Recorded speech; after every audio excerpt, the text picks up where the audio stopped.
Buffalo Dreams, won't you come out tonight? Come out tonight. Come out tonight. Buffalo Dreams, won't you come out tonight? And record a whole new pod.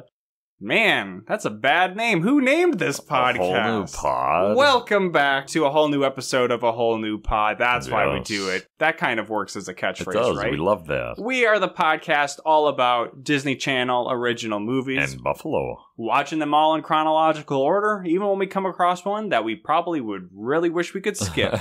I am your devoted host. We never skip. Lucas Melby. And I am Jakob Telejoon. Welcome back. Is that really what you want to do? I'm Jacob Telejohn. I mean, oh my God, who is that? I don't remember if we said it in the last episode, or you said that in the last episode, but I don't remember if I said this. I don't know if it's not good for new listeners when you say a joke name and don't actually clarify who you are. I'm Jacob Telejohn. But apparently we got a new iTunes episode review recently that you can kind of select the subject you want to call it. And this one was just, and it said, Jacob's voice gets me going. So, wow. I'm sure it's as soon as you hear that Jakob hit, that's Jakob. Like, yep, I am in the zone and don't let me into my zone. But we're here in the whole new pod zone. Still, just the two of us. We had Dustin coming last week. Duddy. No Samwise Gamgees. Blamewise. Blamewise lazy. No Sam this episode, despite us getting another YouTube comment. Comments. Sam is locked in your basement. Yeah, accusing us of locking him in the basement. Get him out. Free him. Wish it could be something so dramatic. He just doesn't want to do it. And we'll get him. Hopefully sooner rather than later. In the next couple of years, he'll be on again. We weren't going to get him to come out for Buffalo Dreams. I know. Let's be real. God, we didn't even want to be here for Buffalo Dreams. We hardly came out for Buffalo Dreams. Yeah. The room we're in is cooler than last time. Outside, it is hotter than the last time. The room is not bad. It might be bad in an hour when we're done. Yeah, it's a situation where we have a window air conditioner in this room now. We didn't have that when Dustin was here. We ran it up until now that we're recording. And we're shut it off, shut the room, shut the fans off. It's all just stagnant air. Getting some drifting in outside noises from the air conditioner. So hopefully that doesn't affect the audio too much. But if you're listening to this, longtime fans, you're used to the weird audio at this point. And Weird Al. Yep, we're always about that Weird Al. We're big Weird Al fans. And something else we're always known for is... He'd probably make a song about Buffalo. Sure, he could make a song about it. That's true. But he has not, and it could have helped Buffalo Dreams. So. Oh, absolutely. It needed all the help it could get. Let's just get right on into that. Let's go. And we open up, panning shot of a vehicle driving down. Child. The New Mexico picturesque landscape. Yes. Yep. Mesas all around, mountains. Mesa Verdes, if you will. And we see within this vehicle 2 parents in the front and a familiar face sitting in the back seat. Yes, from Eddie's $1 Million Cook-Off. DB, Eddie's that's $1 Million what it was. Cook-Off. So Dustin, you know him. I think Dustin called him out as DB, standing for douchebag. Douchebag. And it kind of carries forward in this movie. In this movie, his name is Josh. Yes. And he is snoozing in that back seat. And what's this? We have a setup for our title card because he seems to be having a reverie about bison. Yeah. A Buffalo Dream, if you will. Well, it's like we're entering his vision, right? We see him sleeping, and it's not in we're just they don't focus on the car very long. They show the parents, show them driving, show him for a second. We're already talking about this longer than it takes for it to happen. It's bang, it's done. But we're going into his vision, and we see Buffalo in his dreamscape. We get the title card, Buffalo Dream. And then he sees the buffalo, and he's in shock and all, wow, look at all the buffalo. And then it's he wakes up, boom, and they're gone. And it should be kind of a fomenting dream. He's having a foreshadowing moment of his future, but he never calls out to anybody, despite having some kind of spiritual and magical adventures himself later on in the movie that he doesn't mention. He had a buffalo dream. Yeah. This is a little embarrassing. Dream of buffalo stampeding, if you will. Well, it's kind of embarrassing. Last night I had a buffalo dream, and I had to Wow. change my sheets in Oh the morning. no! Yikes! You hate to Don't know how see to it. tell you this, Mom. All right, so we are kind of quickly getting set up. We've had this in some DCOMs where it is moving to a new place, so we're getting the classic setup of new kid in town, Yes. quickly combined with fish out of water because DB Josh is a city boy and he's moving to the outskirts of somewhere in New Mexico. Yep. So we're going to get a clash of those kind of things. We're going to be getting technology and naturalism. We're going to be getting white people and White the Navajo people. tribes. Yes. And we're going to be getting mountain bikers and non-mountain bikers. So there are lots of tensions occurring in this movie in ways that reminded me of Rip Girls, where there's just a lot a lot going on. combined into this movie. The first 15 minutes were just kind of all over the Yeah. place. There was too much going on. And speaking of classic tropey things to say, Yeah. he's got a cell phone in the back seat. Oh man, there's no cell signal. We're moving here. out of service. We're really in the middle yeah. of nowhere. But then, But really, in 2005, there's probably a lot of the country that did not have reliable cell service. yes. But then we immediately hear a radio, and he's like, "Oh my god, it's civilization." But it's like a dedicated radio station to just talking about bison. Yes, it's about the Hosted. reservation. We'll see a reveal.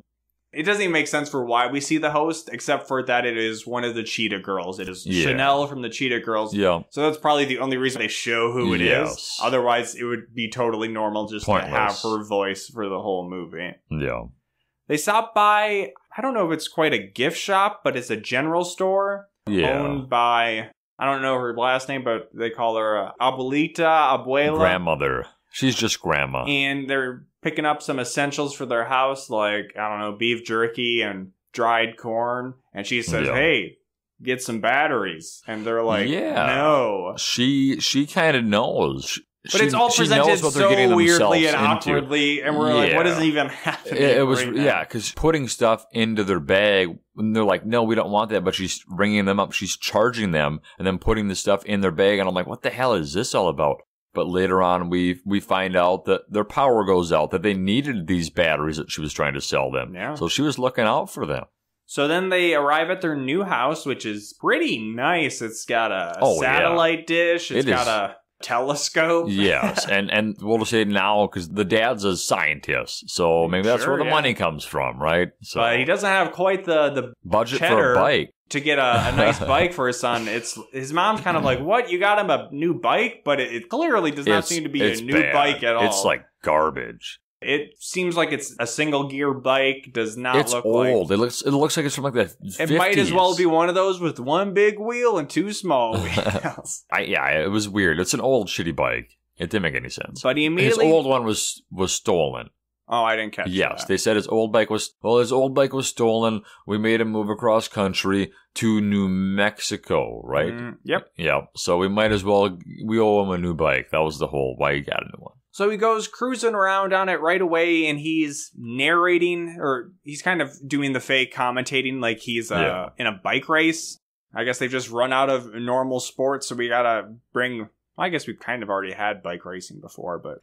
I don't know. It's just weird. How many bike racers do you know in real life? But at least they at least established that he knows how to ride a bike. Yes. And this is where we get not the only, but one of at least the few just baffling moments where he's riding along, talking to himself, saying hi to some people passing by.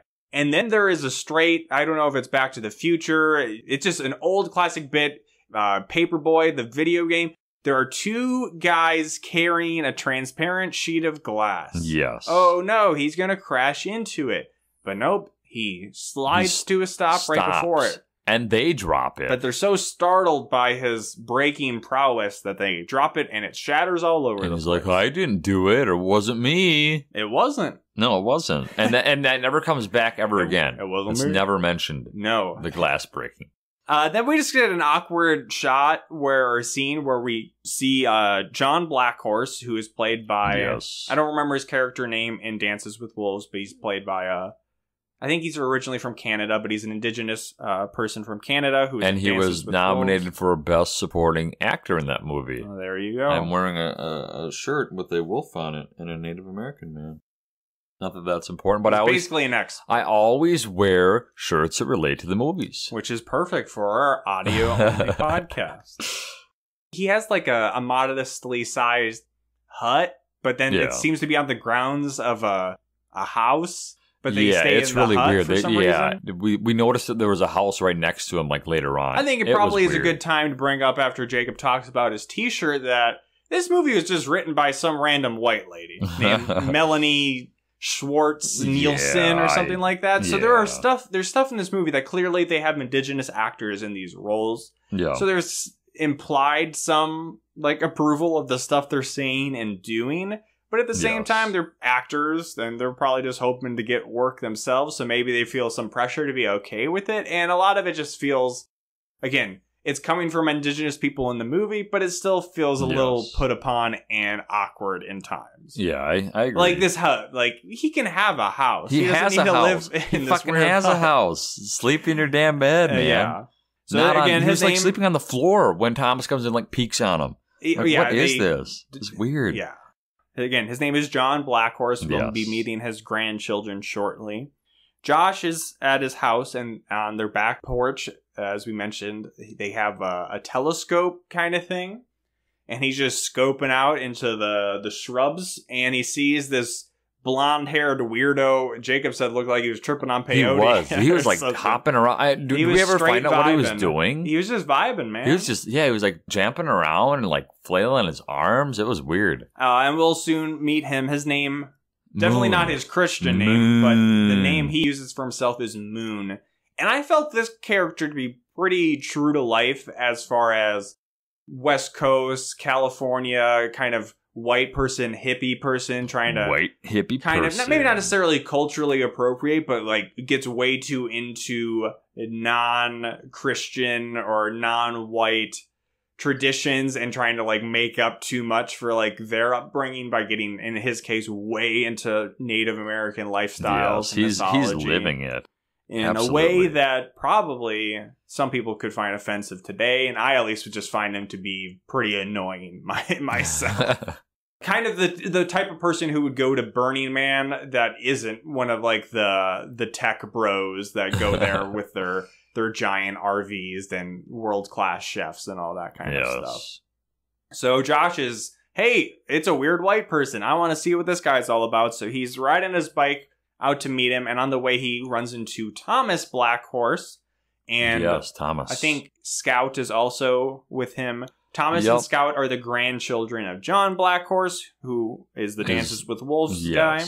Yes. And he gets mad at Josh because Josh is riding his bike off the trails or the gravel roads. Yeah, he's riding on where they want like all the natural vegetation to grow back and protect it. Yeah, exactly. And he's like yelling at him. He's calling him like dirt head and dirt rag. And yeah, both of those. There's a couple other ones too. We'll kind of figure out why he maybe calls him that. Yeah, at first it was like why does he have so much hate towards this dude biking? But we do find out why. Yeah. So then Moon comes over, introduces himself, and he gives really extensive introductions. This is Thomas Blackhorse, grandson of John Blackhorse, and John Blackhorse is this. All this and stuff, and it felt he's like a great descendant of the Moon people, and he felt like Game of Thrones of just the son of son, and it's obviously there is some stories. What's that the you can little tell girl's about your name? family. Scout. Scout. This is Scout, and her name is this, and she's mute, and she is mute. Yeah, she's not biologically deaf. or physiologically, but we'll kind of figure out signs. That she seems to be able to hear people. She can hear. She uses sign language. They do say that, she can hear because she's lip syncing to music later on, and he's looking in on her. Her brother says, yes, she can hear. She's just mute. Moon's like, hey, should we let him come along? And Tom's like, nah, fuck him. But they do, and then they just start singing Lean on Me by Bill Withers. Yes, they haven't gone anywhere. They're still here by the truck. Yeah. And they start singing. Tom is rolled up in a truck to chew out Josh. Yes. and they start singing, and we don't know why. Like, they just start singing, and No. Josh is like, what's going on? In classic decom fashion, this has maybe all happened within like the first 15 minutes, and It's very fast. so much happening. And I'm looking up and down, taking notes, not taking everything in, and then they're It just is. singing It's fucking very fast. "Lean on me When we all you're not need strong somebody to Yeah. lean on. That's But about yes, all they sing in the movie. and then Classic a head hit pops out. song. A head pops out. It's a fucking buffalo. It's a And baby. It's a baby yes, buffalo it's a- calf. It's a calf. And he just starts hobbling out as they keep singing, and they lure him up into their truck.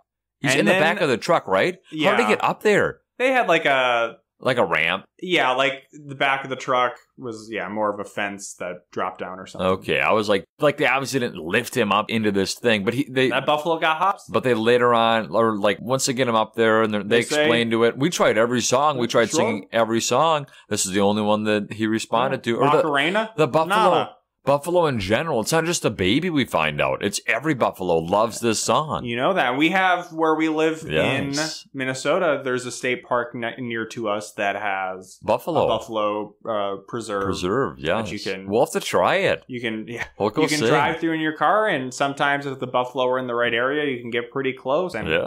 I think I've seen some babies. It's one of those things where my mom talks about sometimes, like, oh yeah, we saw them. They were so close. And I think I was with her, but I'm like, it must have made such an impression on me that I can't remember if I was there or not. But yeah, I like how they're like, every song. But no, there's only so many. Cotton Eye Joe. There's only so many songs that play on the reservation Despacito. radio. Gangnam Style. None of them worked on these buffalo. The community center only has Kids Bop 1 Yeah. So then Josh is seemingly... and the best of Bill Withers. So Josh, in classic decom fashion, he's at most maybe 16 years old.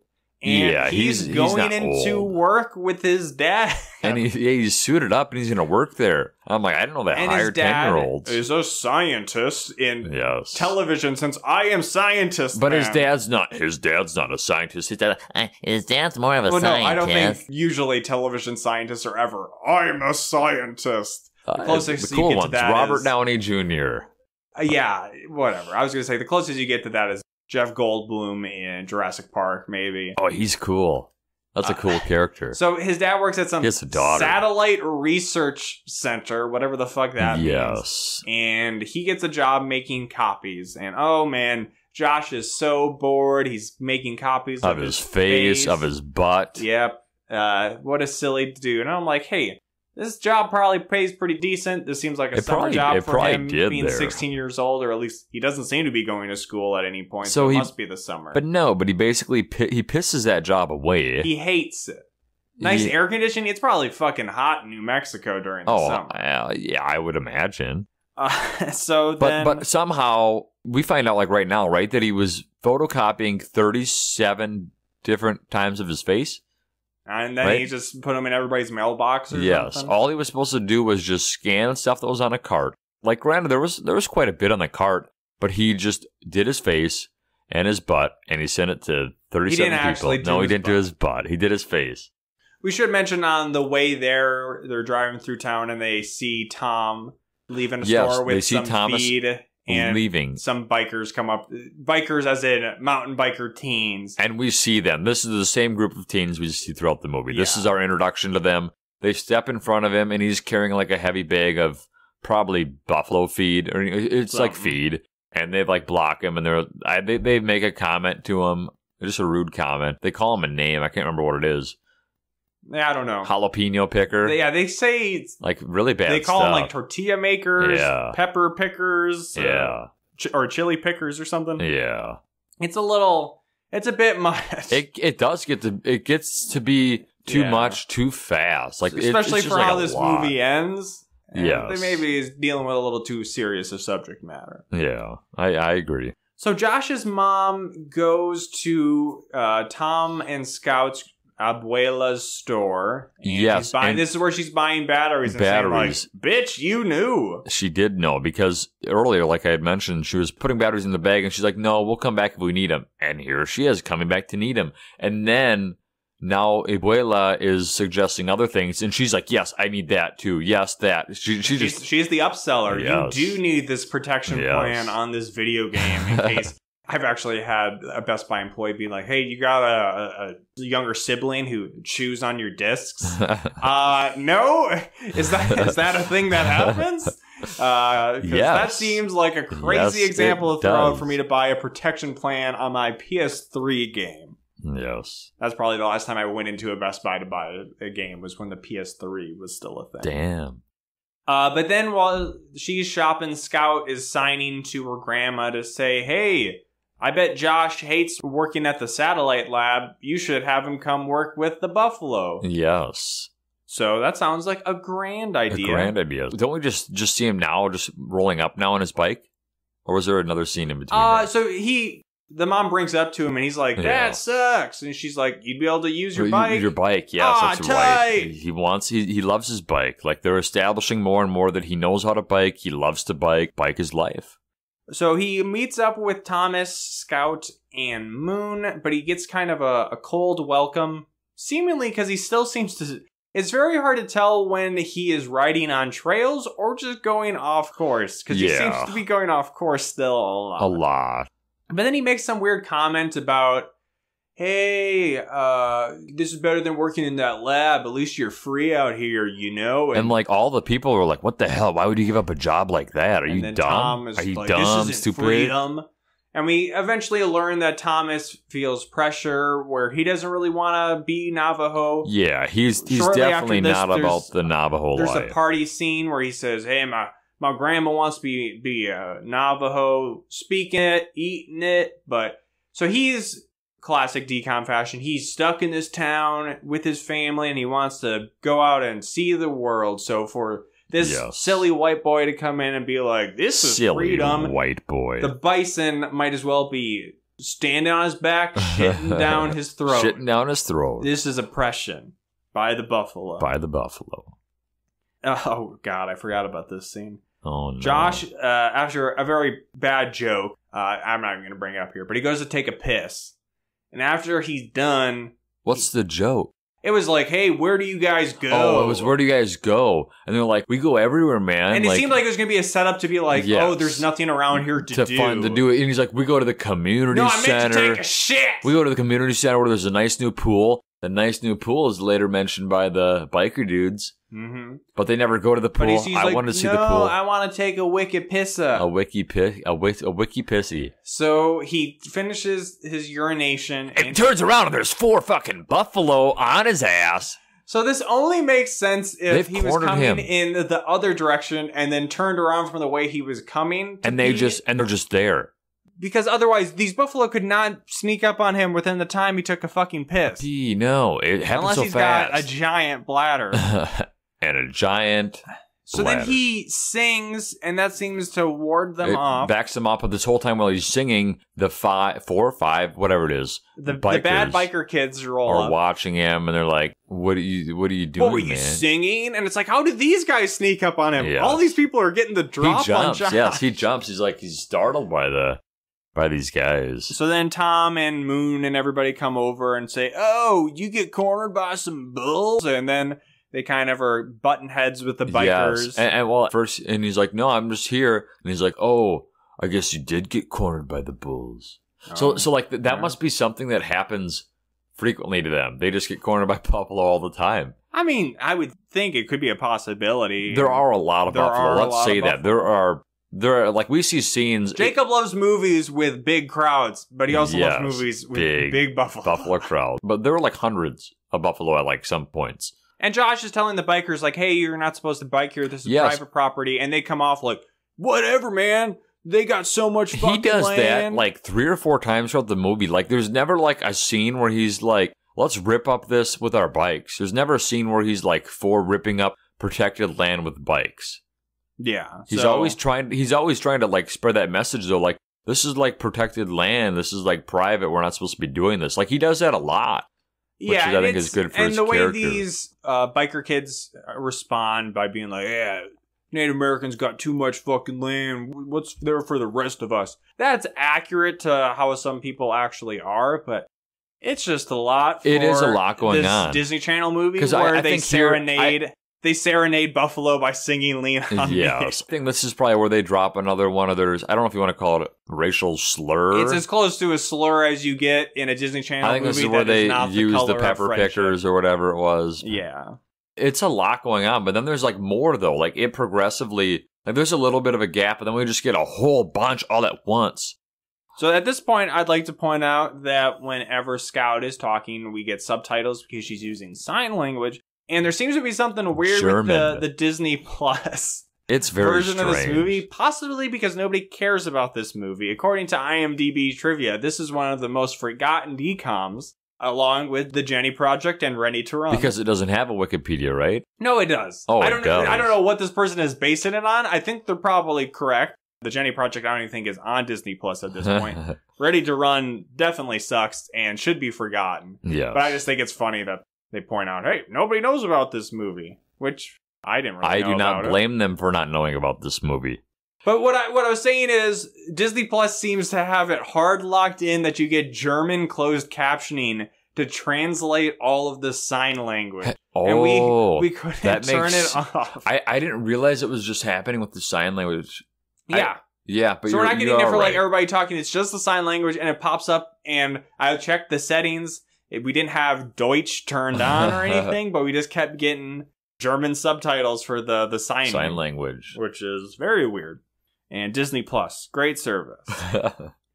There's a bike shop in town called Charlie Horse.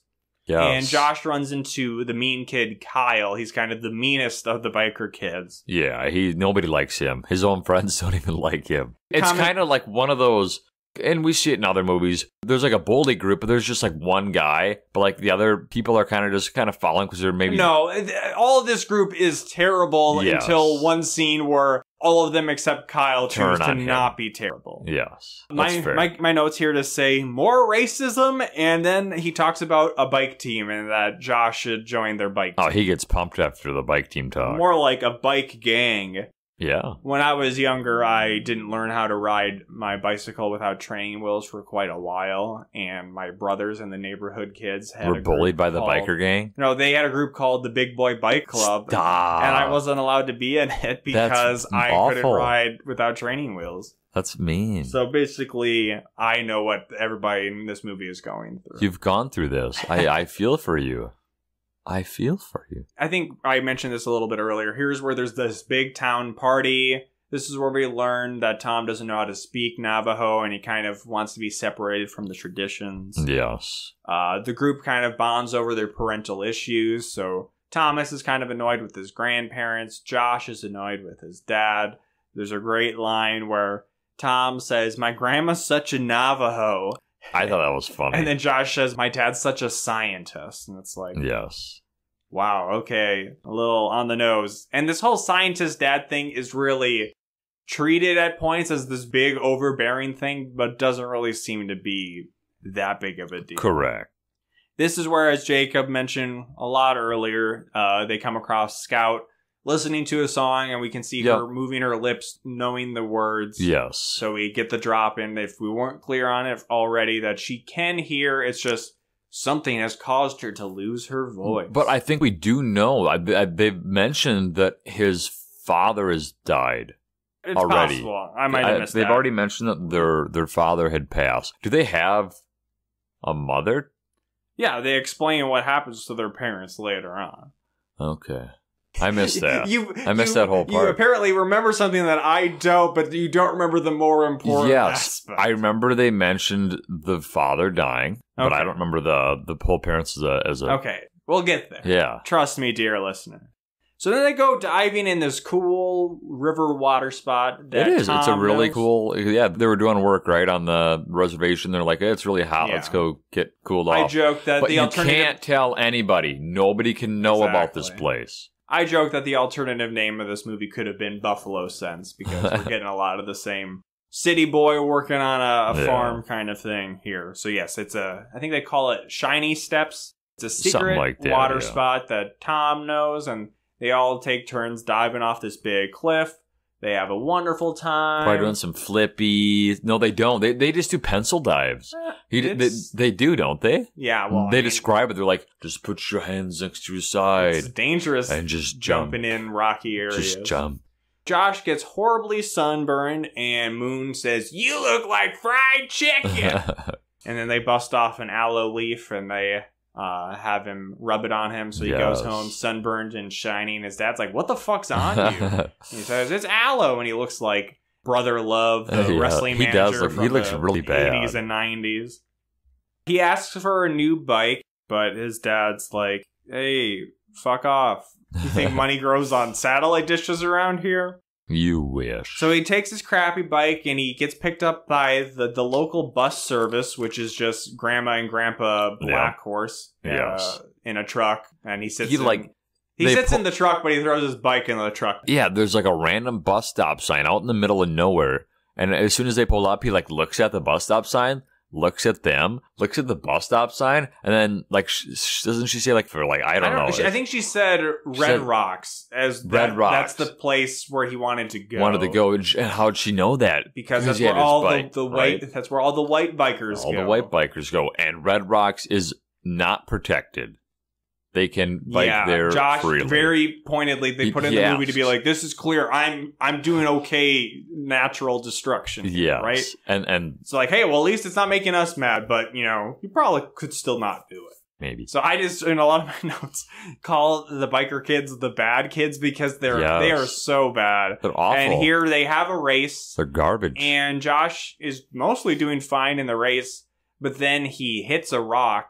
He flies. And it wasn't something like where a flip. I thought the point of this was going to be like, oh, his bike is so crappy, or the bad kids were going to make him crash. But no, it was just, it wouldn't have probably mattered what bike he had. He just hit a rock. He hit a rock and like crashed. it was like a rock. Like it was like a 6-inch, just. It looked like a giant brick. Yes, and he hits it and he flips. And at different points, they're all making fun of him, and be like, "Did you see how that loser crashed? Yeah, what a freak!" There was no avoiding that. There wasn't. There was. So they finish up, and some of them are nice to them. There was one guy who I was like, "Oh, he seemed like he was maybe the outlier group leader who was nice." He quickly comes out to be just as bad as all of them. But he's saying, "Oh, you're pretty good. Oh man, it's so hot. Maybe we should go cool off at the community pool." And they say, "No, there's too many locals there." Yeah, locals. To essentially say, there's too many Native Americans there. We don't want to go to that pool. And then this is where you hear in the car, "Do you see that loser crash?" And then Josh is like, "I know a great spot." Yeah, Josh is This loser knows a great spot. Josh is desperate to be cool with the bikers. Yeah, just wants to fit in. They're like, "What? Seriously, bro? So you know literally, what spot, bro?" A scene and a half after being told by Tom, "Don't tell anybody about the secret water spot." Yes. He tells them. And they go there, and they are the most, in some ways, still believable what they do, but I believe you were taking notes. I believe you were taking notes on their trip there, right? Like, did you see them like driving over all these bushes and shrubs and grass? First of all, they're going off road, driving across all these like wildflowers and stuff. Yes, and when they get there, they run into a tree, and the tree falls down. I didn't quite catch that. It's not like a big tree. Though. It's not like a huge. It's a tree. They run into a tree and it falls down. I think they yell timber. I would believe them. Yes. Then they are drinking some, I assume, alcohol. Mountain Dew skis. Yes. Slamming, crashing some cans, just throwing them in the river. In the river. Like this is the scene where we've talked about where things just go 0 to 100. As soon as we see them driving through the grasslands, like they hit the tree, they're drinking pop, throwing the cans into the water. But I was just going to say, this is a full 90-minute decom, and it could work to have this, lack of a better word, just horrible people spread out in a way. But when you have so many different parts that you want to bring up in this movie, like indigenous people, land rights, shitty racist white kids, kid who wants to get out of the tribe, kid who's mad that he moved there, bison talking you in your dreams. When you have all that stuff, bike racing, everything just gets condensed. So that's why it's like, this is believable stuff that shitty kids would do, but it's just like bam, bam, bam. So it's it happens so wildflowers, crash in a tree, throw a can in the river, start spray painting and doing graffiti on the rocks. It's and then throwing the empty cans into the river. And they also So 2 of the guys jump into the water, and then he's like hesitant to get in, and somebody just like pushes him, and he like falls awkwardly like into the water, and then he's like struggling to get out, to like crawl out onto the rocks, and he's yelling, "You could have hurt me!" And he's like all like acting like all hypothermic, checking out his legs. He's like pretending like he got hurt really bad. He's fine. Yeah, but these kids, they're absolutely awful. And even the guy who I thought was like the nice one, he's like, "Hey, what do you fucking care about? They got too much land. This should be our shit. We're gonna take it up. My name's MC Shitty Hole." MC Shithole. Fuck these kids. We thought it might have been kind of spaced out a little bit before the reveal of Tom learning about it, but it's like literally the next scene. Tom, Moon, and Scout are all like, "Let's go swimming." Yes. And then they see it, and he goes, "God damn son of a bitch." That fucking Josh told them. But Moon's like, "How do you know it's him, man?" He's like, "Who else would it be? Who else is there that knows about our spot?" So then Tom and Grandpa Black Horse go and show up. Josh. Yeah. And like Josh is like, "I tried to stop them. I didn't do any tagging. I didn't do no. Josh, you fucking suck." Grandpa, what does Grandpa says? Wise words. And then he says like some like weird Navajo word that means like, what did it mean? Thomas explained. Josh is a fucking idiot. Thomas explained it. Well, Josh asks then, like, what did he just say? I don't know. And Thomas is like, "You don't want to know what he just said.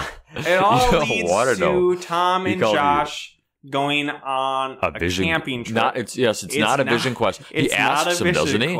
He asks him, and he's like, "The Navajo don't do vision quests." Well, Tom says it, not the grandpa. Yes. Tom's like, "Yeah, that was your Navajo don't." voice. Yes, that was my grandpa voice. Sorry. So then they have like sleeping bags and they got stuff packed up, and then not even sleeping bag. No, they had a sleeping bag because Grandpa's like, "You don't need any of this shit." he takes it. Yeah. Yes, they dumps pack out a their lot. bags. He leaves them with a chocolate bar, matches, and some cheese. He does leave them with more stuff than if this was the Wilderness Survival Boy Scouts merit badge. They had a little more than I did. Yes. But he also gives them each a knife and a nice woven Navajo blanket. Yeah. So this is, I'd say, one of the better kind of third act people broken up in a decom coming together. But it's pretty clear what's going to happen. Even Jacob could call it out.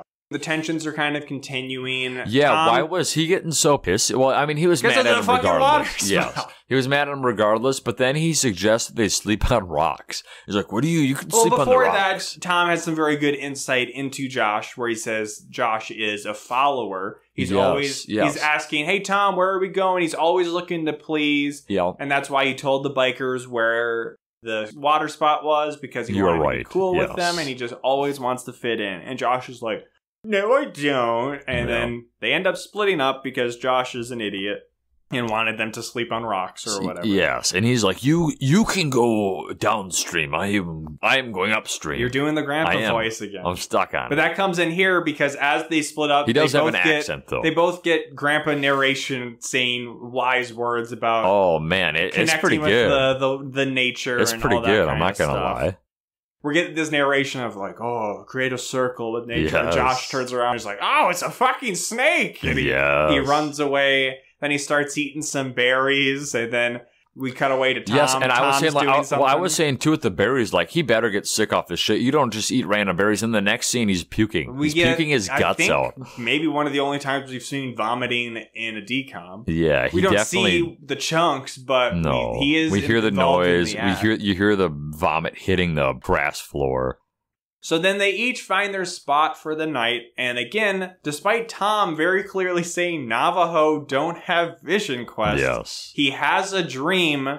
First off, maybe it isn't even a dream. It starts off where he sees stars in the sky move around to create a constellation of a staff, which he reaches up to and materializes in his hand. Yes. Then he enters a dreamscape, which is sepia-toned or kind of stylized, it's very black strange. and white. And Scout is there. Where him and Scout are wearing traditional Navajo, I assume traditional Navajo garb. Yeah. And he's got a spear or he's got the staff. And then there's a Navajo man running up to him being like, "Hey, you gotta save your people, something with the buffalo." And he says, "Hey, man, that's not my problem. I don't want to be a part of the tribe." Yeah, all this is crazy, and then it switches to being like full color, and then there's a bunch of buffalo. They turn into like sand and fly through the air. They fly through the air as sand. That was pretty cool. And I'm this is all written by a white lady. So what was he was a falcon, right? So Josh kind of has a similar before he was dust happening at the same time where he's just talking to a hawk. A hawk, yes. He's on top of a big mountain. And the hawk has a very, I think it's a fitting voice for a bird, but it seems to be mixed or it's a woman's voice, isn't it? So he's like, "Hey, what kind of bird are you?" Are you a blue jay? So and it's like describing the birds. It's like the blue jay has these characteristics. Whatever. A cardinal has these. A hawk has these, and then the mighty eagle. And then as soon as he says, Josh jumps. Find out, find out what bird you are, and Josh just dives off the cliff. And then it switches to like him flying. You see, he's not a bird, but he's flying like Marnie. YouTube Flying Ryan. Yes. Watch Red Letter Media's review of Flying Ryan or whatever. It is just terrible kids movie flying through the air shit.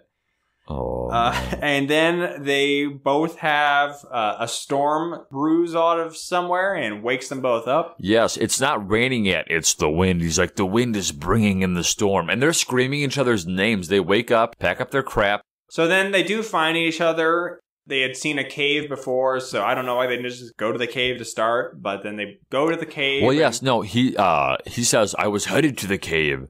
And he's like, maybe we should go to the cave. He's like, yes, that's where I was headed before I had to save your ass. He helps him across the river. He's like struggling to get through the water because for whatever reason he crossed it at some point. I don't know why, but he did. These are extremely unnecessary. But why does he cross the river? Because they split up at the river, so they each went different directions. Yeah. So then they meet back at the river. Yeah. But he's like wading in like 3 feet of water.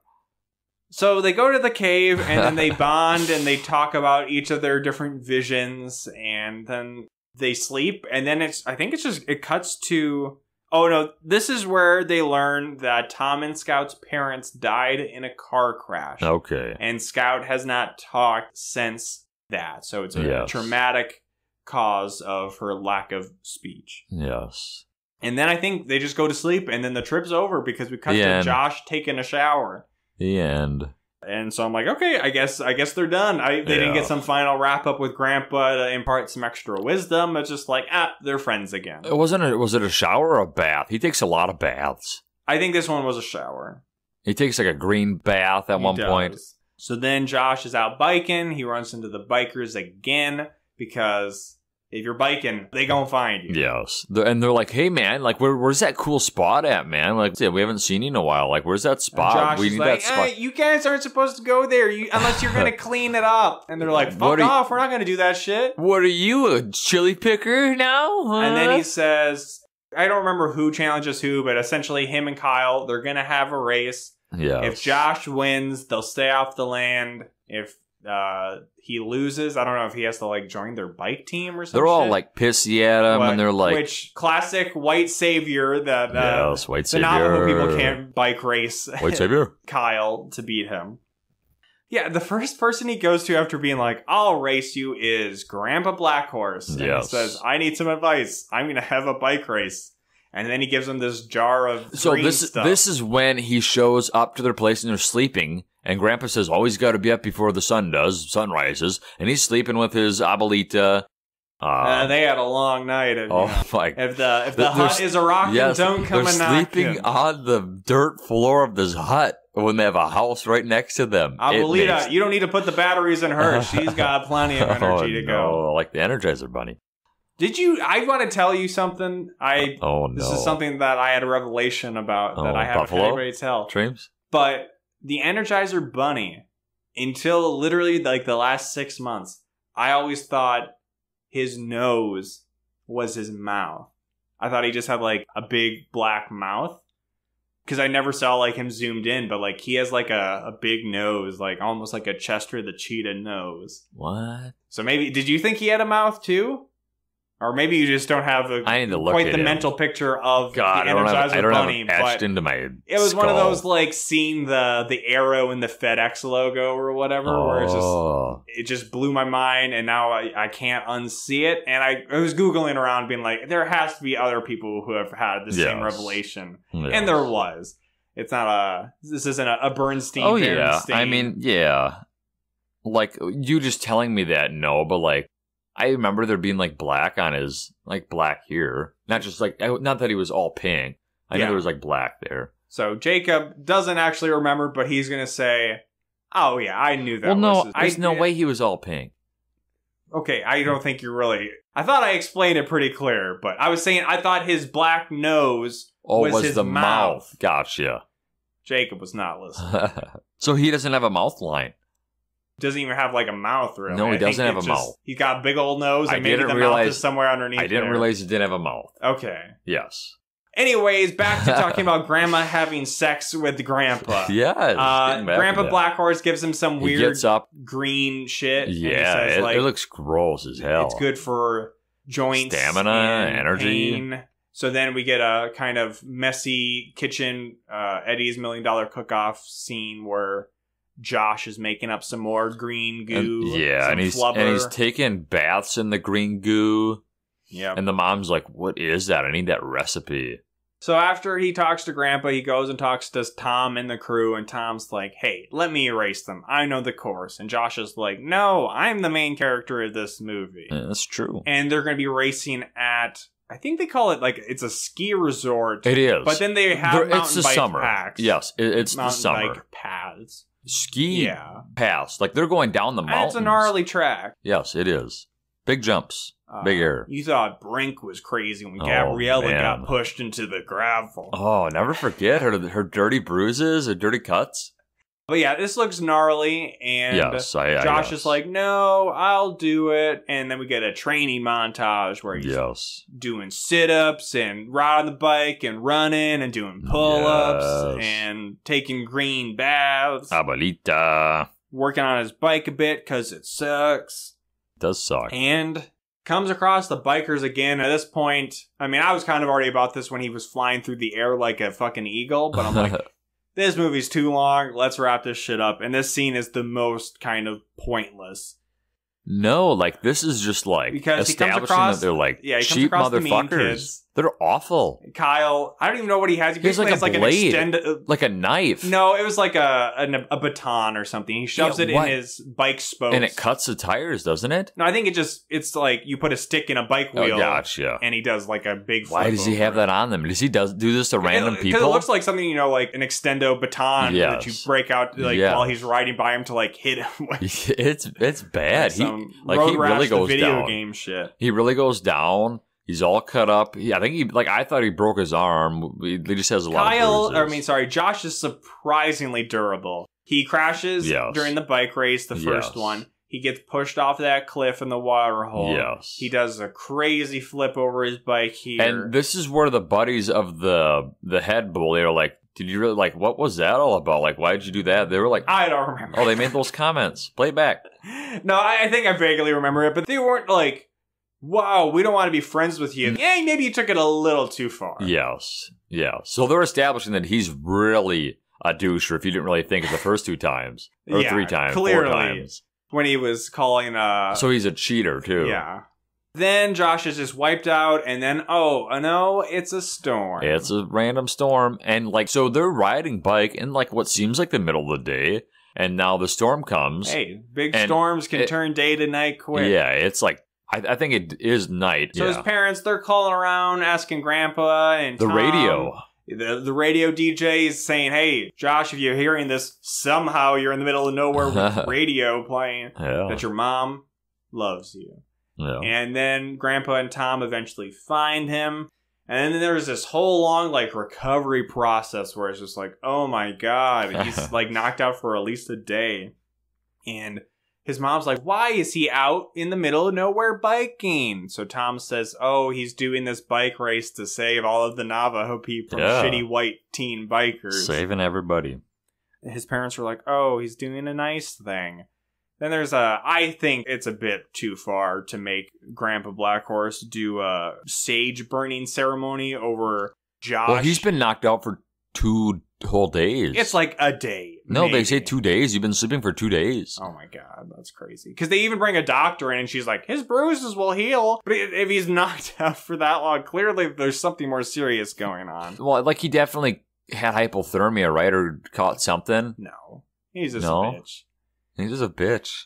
I feel like that was kind of offensive. As a white person, I'm saying this was offensive. As a white person. I'm saying, as a white person, I think this white lady who wrote this movie making this indigenous person do a sage burning ceremony for this shitty white kid, that's offensive. You're triggered. Anyways, Dad, he's coughing because of the smoke and the sage burning ceremony. He goes driving and comes across these signs pointing, like, mysteriously in a certain direction, saying, like, oh, you've lost something. Have you lost something, question mark? And this is just another scene in this movie that is just so baffling, where essentially he gets to this store that is called Forgotten Things. And he goes inside. This is pretty wild. I didn't like... And it's treated like it's freaking like a Stephen King book. Like it's like a store that came out of nowhere. Yeah, it's a mysterious, otherworldly store with these 100%. potentially magical lost items. And like it's this younger girl sitting in a chair facing away from the door is like, is there something you need? You need a bike. No, she's like, you've come to find something. Yes. And the dad's like, I want something for my son. Oh, you should get him a bicycle. Why? How would you know that? And she's like, well, it'd just be something nice to get for him. There's one in the back. I can give it to you for a pretty good price. And he comes out and he's like, I'm a scientist. I deal in absolutes. I don't understand you people. And I'm like, what the fuck? He's it's just like this whole like science versus nature versus spiritualism or whatever. Nothing really besides one conversation between him and the grandfather. It's already weird in itself that we didn't even talk about. It's a wild scene. So this is like a 10-minute sequence. All the point of it is essentially to get him a bike. Josh lost his bike during the storm and it was broken too. So who cares? And this is so he could get a new bike and it's nice. It's a nice bike. Yeah, it's so he can get a new bike and for it to maybe be like he's doing this and he's struggling. When really his parents can just find out, oh, you're doing this for a good purpose. Let's get you a new bike.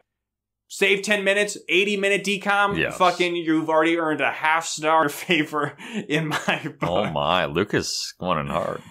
Josh wakes up finally. He sees the bike in his room and he has one word to say.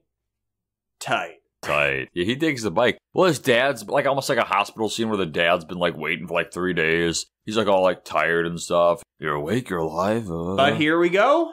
It's time for the big race. It's the big race game day. It's the big game. And Moon is, for whatever reason, hey, remember Moon? He is the person waving down the start of the race. They start and immediately there's like crashing of bikes where Kyle is bumping Josh off the track.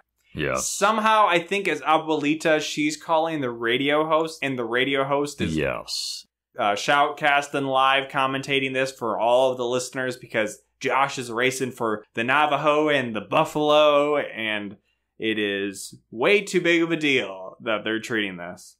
But unfortunately, a random lady who had been shown a couple of times where she said she had a buffalo crash into her truck. Yes, it hit her car. And so it seems like maybe she's mad at the buffalo, but I don't think that's actually what happens here. No. She's just driving nearby the buffalo preserve, and then her truck's muffler backfires, makes a big noise, scares the buffalo. Yes. And they begin to stampede. Break through the fence. Yeah.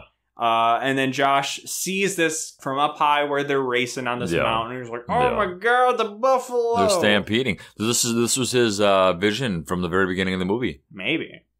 So the race is pretty close, but then they get to this section called The Devil's Revenge, which is just like straight up rocks, big boulders. Big jumps. These were like the jumps that the bikers were they just loved. This is some brink shit right here. Brinkman. So Josh gets ahead by doing a crazy jump where Kyle's like, I'm too scared. I'm going to walk my bike down this. I don't want to get hurt. And then I guess Josh wins? There's really no fanfare. The race isn't over? No, because he does mention, like, dude, I'm going to win this race. Remember when he gets down there to talk to his buddies? Well, Kyle gets down there and he says, I totally beat him. And then they're like, no, you didn't. So I think the race is over, but there's so little fanfare because Josh is a hero and he says, we have to stop the buffalo. They're going to destroy the town. Yeah. No, the race was not over yet. Promise you. Because he's like, I can win. I'm going to win this race. And he's like... Because then they're like, we have to go save the buffalo. And then Kyle's like, I don't give a fuck. I don't live there. They were going to race back to where all the people were, I believe.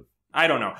Kyle, I don't think would have ended this movie being like, oh, he would have... If Josh ran off to save the people from the buffalo, Kyle would have said, well, I won the race. This is the last we see of Kyle, so I believe over. Josh won the race and then goes and saves the day. It wasn't going to be over, I promise you. Let's go listen to it back. Maybe this is the Dagger situation. This is Daggergate all over again. It is, I promise. But everybody's worried about the herd, including Kyle's friends. There's like 30, 40 people on bikes, like, herding this buffalo herd. Yeah. Including the other biker kids, except for Kyle. Yeah, who knows where he went? Who cares? He's dead. He got stampeded by the buffalo. Tom and Scout have nice bikes too. I don't know why they couldn't have just lent one of them to Kyle or to Josh for the race. But Tom's riding his bike, but then he gets cut off by some buffalo somehow. He flips off his bike and falls in front of him. And then he's staring down a buffalo. Cornered. Scout rides up. She gets off her bike and very dramatically does telepathy. She starts to move her lips, and then she quietly and slowly starts to sing Lean on Me by Bill Withers. When you're not strong. And then Thomas is like, he gets the biggest smile on his face. And he starts singing too, and we're hearing them sing, and it's cutting with everybody else herding the buffalo on their bike, so it's so overly dramatic. Yes. And then the buffalo they're singing, calm them all down. The buffalo didn't even seem that pissed, but it's just like, okay, shit, yeah, that is a tight song. Yes. See ya. We're done. We're cool. We're calm. And then collective. I think the day is saved. I don't even know if he... Correct me if... Apparently I'm wrong all the time. No. But I don't know if we ever hear Scout, like, talk after this. No, I don't think so. Because then there's just singing. There's a big party. The party focus just becomes but I was Thomas like, and I'm trying to think, like, it's not like Scout, like, goes up and says, like, Josh, like, hey, thanks for saving the day. It's like she sings. Oh, no, she's done. This is it. So, nobody needs to know she speaks. Kyle nobody needs to just disappears. Scout, she sings. Everybody spent all this time learning the sign language. You gotta, So then Grandpa has this big party. He brings Tom up and gives him a turquoise arrowhead. His father's. A sign to his father of his great courage in saving the town. Yes. He calls up Josh, Tatanka, thanks him, and gives him the name Rides with Wind. And then Josh and Tom are like, hey. Kiss. Josh is like, I'm basically one of you, right? And Tom's like, I guess that's what this white lady writing this movie wants. So cool, Josh rides with Wind, and they clasp hands like Arnold Schwarzenegger and Carl Weathers in Predator, and then that's a freeze frame, and that's the end of the movie. That's it. And we don't even get Lean on Me. We get some... No. Song. We just get orchestral bad music over a landscape shot. And that is... That's... Buffalo Dreams. Buffalo Dreams. I'd say won't you come out tonight, but please actually stay in. Take the night off. You've done enough Buffalo Dreams. You've done enough. Stay home. Hopefully you have a nightmare. Yeah. I just think this movie is overstuffed. Too much going on. It's a busy movie, I agree. Jacob, he's yawning. He's had enough. Yeah. We just brought up Kyle and Scout. Their kind of arcs or characters just get dropped. They get somewhat resolved. What happens to Moon? That's who I care about. What happens to Moon? The mom... We don't even see the mom. Food. She takes some pictures sometimes. Yeah. She does bring a dish, right? Does the dad learn about aliens through the satellites? It's just too much. And I was reading a review on Letterboxd, just be like seeing what people thought about this, and it does seem, at least ratings-wise, to be a fairly forgotten movie on there too. Yeah. But someone is like, it's an okay movie with some good ideas and themes, but then it ends with a bike race in a way that's similar to a lot of decons, and I'm like, actually, I don't think it is something where you think like, yeah, there should be like a silly race or some The big competition. game. We do talk about the big game a lot, but like for something like this to be like, this movie is about encroachment on indigenous lands and some of the issues and controversies with that. Yeah. And it ends with a bike race. That's different than double teamed ending with the state basketball game. Yeah. Yeah. So yeah, it is, especially when they bring it to such levels of using pseudo slurs at the native people, to have it end with a white kid racing to fucking save the buffalo. Save the land. Or whatever. Yeah. It's very incongruous, and again, they could cut out the whole fucking rainy bike scene. They could cut out a couple just different plot areas and focus on a couple other ones more. Yeah. It could have been a shorter movie, and it could have been more focused. Yeah, it was an hour and a half. What was the point of the radio station besides getting one of the Cheetah Girls in there? Which is probably what it was. Giving her a payday. I don't know.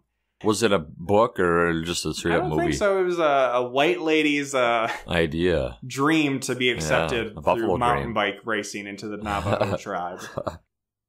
It's not as bad as Ready to Run. It'll be towards the bottom. It'll be towards the bottom of the ranks, but it's not. It's not an awful movie. Yeah, and it has enough goofiness to it. Yeah, to make it like, what? You know, we got the Lean on Me. We got the dream sequences. Just the kids being just like over the top. We got the magical tchotchke store in the middle of the desert the dad goes to. Yeah. Not awful, not great, below average. Yeah. That's where we are most of the time. Below average. Everything's below average. Yeah, I don't even know what our average is. What's our average movie? Like, what's just a okay movie?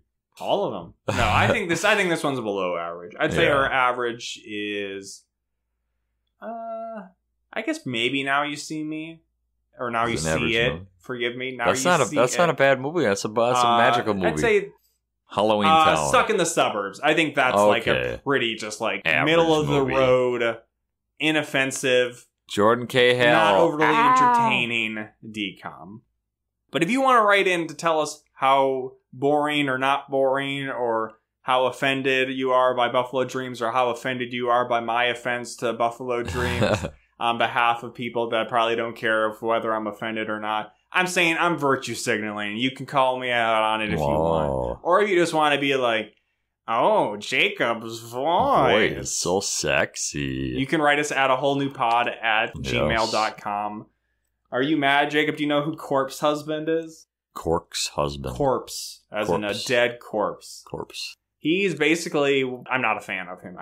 I know stuff. He's big with the Zoomers. Yeah. He's big with the Among Us crowd. But he's this YouTuber who I guess started out reading like creepy horror stories. But I'd maybe recognize his voice. He's got a deep voice. It's a medical condition and definitely not fake. But I also don't show my face, so it's easier to be like, I'm faking this. What I'm saying is Jacob's voice. Is that how he describes it? Jacob puts on his voice. You are all being fooled. Jacob, he doesn't. It's all a ruse. You know, this is what real people sound like. They sound like me. They sound weird. They sound slightly, maybe nasally. Yes. Jacob's a fraud. I will start talking like this from now on. I mean, listen to at least you can compare. Yes. Jacob's got a naturally deep voice, but compare Jacob like now to like episode 1 Jacob, where Jacob never like talked. And when he did it so deliberately to be like, this is my deep voice. Hey, guys. So yeah, write in about episode 1. Say, wow, this sucks. I'm not going to listen to the rest of the show. Find us on Apple Podcasts. Yes. Rate us, review us, and subscribe to us on there. Even if the review talks about how great Jacob's voice is. I'll take the 5 stars. We need our YouTube likes and subscriptions. Find us like them all. Subscribe. Google Podcasts, tell your parents, Stitcher, tell your Spotify, friends. And then on YouTube. We're having a good time. You can comment on there. I respond from time to time as long as you're Ask about why Sam. didn't you upload the whole movie? Even if it's, hey, I love Jacob. Where's Sam? Nothing about Lucas. Nobody likes Lucas. Lucas talks too much in all these episodes. Lucas just continues doing this show to stroke his ego, apparently. Oh, no. Fuck Lucas. Oh, I'm probably below Dustin on the tier list. He needs a hug. But yeah, put that in the comments. So you hit the bell as well. Tell Lucas you love him. If you made it this far, comment Lucas, I love you in the chat. I carry this damn Lucas, show. I love you. Basically, comment Lucas, I love you. Conceivable way. Lucas, I love you in the comments below. And I think with that, we'll close this out. I know unless Jacob's got something else. I sprung Project Y on him last week, but man. He doesn't prepare for a lot of these shows. He doesn't take notes on the movies. He's not going to come out and spring some weird, dark Lucas Melby ancient storyline on Are you going to expose yourself? No. I don't need to. I talk about the Big Boy Bike Gang. What about the one time you got in trouble at school for One-Eyed Willie? Well, all right. So, see, you got something. There we go. We'll save that for next week. We'll save that for another episode, maybe next time, because I think the Kim Possible movie is next. Oh, shit. Let's go. And that might be a little shorter.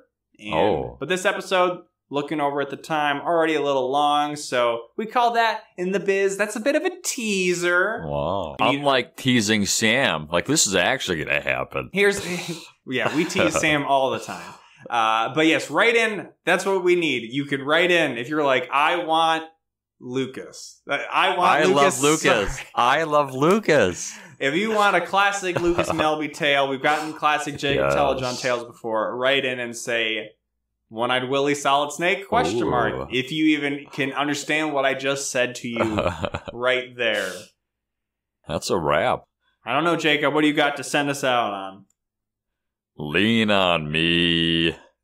Come on, you're supposed to chime in. When Come you're out not tonight strong, and dance I'll be in your friend. Daddy, every time an angel sings, a buffalo gets its wings.